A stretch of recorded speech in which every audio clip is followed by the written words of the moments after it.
Hello guys, welcome back to Zik the Programming channel. My name is Beatrice, and in today's video I'll be showing you how to fix Google storage problem on your phone. Yeah, as you can see on my screen right here, I have actually exhausted my space, my storage on Google One, which is where you get to save all your photos, your videos, your Gmail. That's where all your storage is actually being kept. So as you can see right here, I have an option to actually upgrade and to get 100 gigabytes for $1.99 for a month. So I'm going to show you two different methods you can actually use to fix that storage Google problem on your phone. So first thing, let's go to our Google Photos.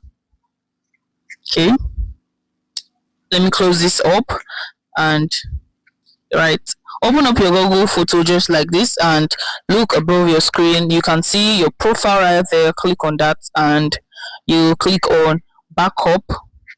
Click on backup and you can see the setting icon above your screen.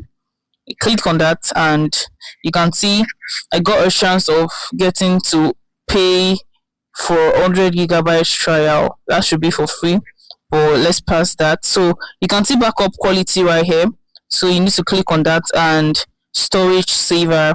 So storage saver is going to reduce the quality, but it's going to store more. So you can now use this to actually backup instead of using the original quality, which occupies space. You understand? So if you actually use this storage saver now, it's going to reduce the quality of your photos or your videos, but you're going to get more space. So you are not going to have a shortage of storage anymore.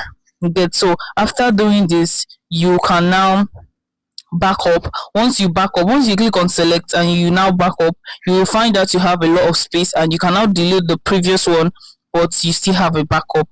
Right, so the second way is actually getting to pay for more gigabytes. Right, so I'll click on start and wait for that to load up. This is where you have to actually add your card to your Google. You understand? So they said a month they're going to deduct 1,900 in Nigeria currency from my account. So right now I need to add a card. So you just have to add your card, and after adding the card, after this first free trial for 1 month, they are going to give you 100 gigabytes. Then the next month you have to be debited for the next month. You get it? So you can actually go for different plans. You can actually go for the one of 2 terabytes, that is around a year, which is going to cost like 9,900 Nigeria currency, and that is it. You can see for this one you have a year. For a year it's about 100,018 naira. Yeah, so that's how it works. So it's very simple. You either go to reduce the quality and get more space, or you choose to pay for more space. If this guide was helpful, give this a thumbs up and equally subscribe to get more helpful tips like this. Thanks for watching, guys. I'll see you in my next video. Bye.